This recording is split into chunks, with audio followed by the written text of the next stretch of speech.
अहोभाग्य एक बार फिर से अग्नि पुराण अध्याय 4 की कथा आपको सुनाने का अवसर प्राप्त हुआ। इस कथा में आप जानेंगे वराह, नरसिंह, वामन और परशुराम अवतार की कथाएं। जैसा कि हम पहले ही आपको बता चुके हैं कि ये कथाएं संक्षिप्त में विस्तार से हम अलग से इन पर वीडियो बनाएंगे।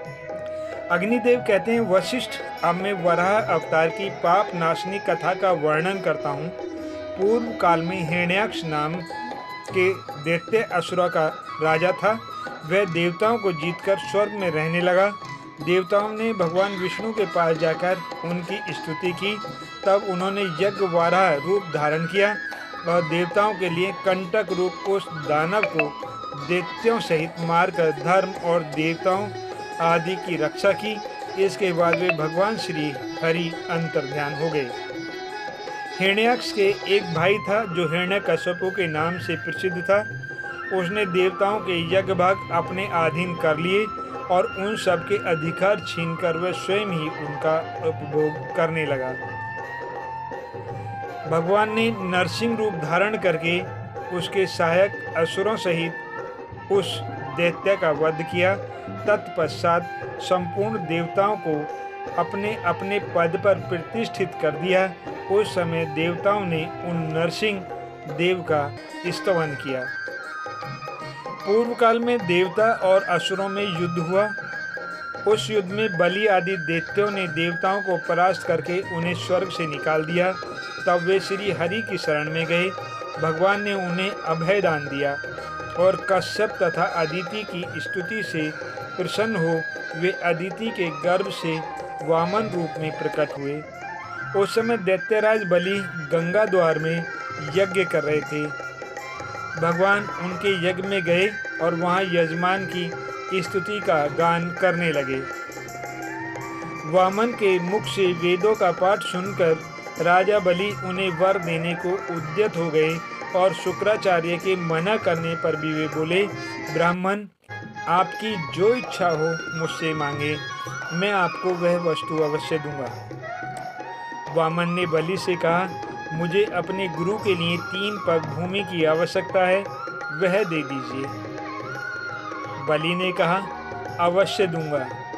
तब संकल्प का जल हाथ में पड़ते ही भगवान वामन वामन हो गए।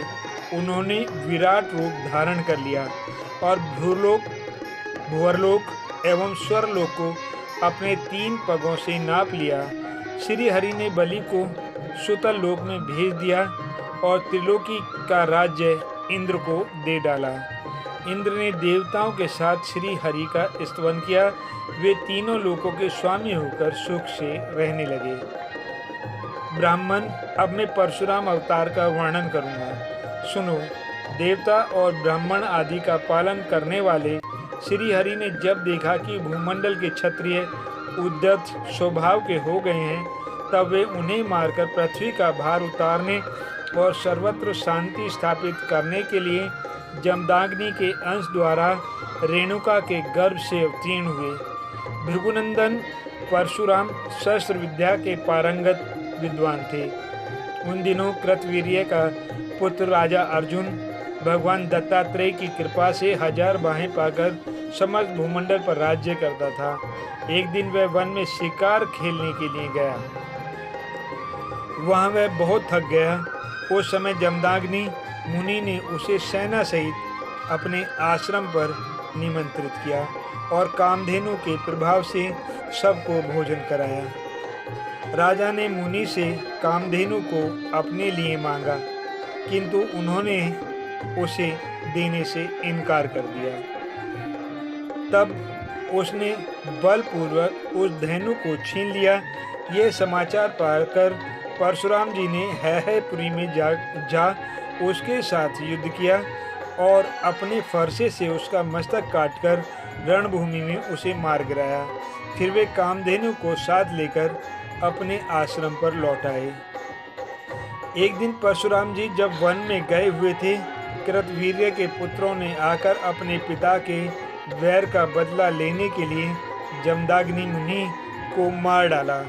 तब परशुराम जी लौट कर आए तो पिता को मारा गया देख उनके मन में बड़ा क्रोध हुआ। इस क्रोध के कारण उन्होंने 21 बार समस्त भूमंडल के क्षत्रियों का संहार किया।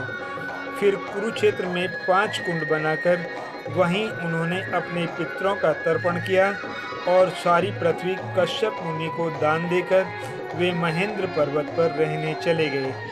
इस प्रकार कूर्म, वराह, नरसिंह, वामन तथा परशुराम अवतार की कथा सुनकर मनुष्य स्वर्गलोक में जाता है।